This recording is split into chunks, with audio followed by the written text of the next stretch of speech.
In 1973, a convicted criminal named Olsen stormed into a bank in Stockholm, armed with a submachine gun, committing a robbery that shocked the world. During the heist, Olsen injured a guard who had triggered a silent alarm and took 4 bank employees hostage, locking them in the bank's vault while facing off against the police who quickly arrived at the scene.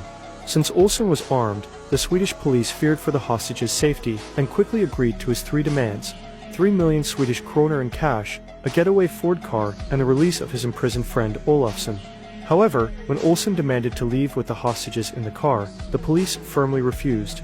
This led to a standoff between the 2 criminals and law enforcement that lasted 5.5 days.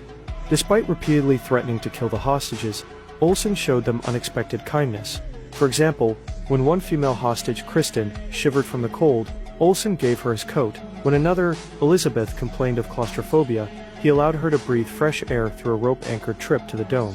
When Birgitta worried about her 2 children at home, Olsen let her call them.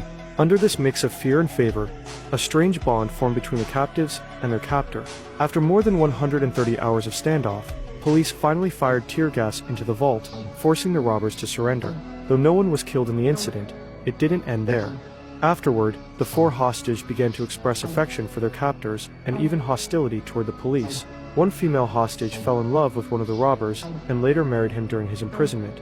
Psychologists later named this behavior Stockholm Syndrome, identifying it as a psychological phenomenon where victims develop emotional attachments to their abusers.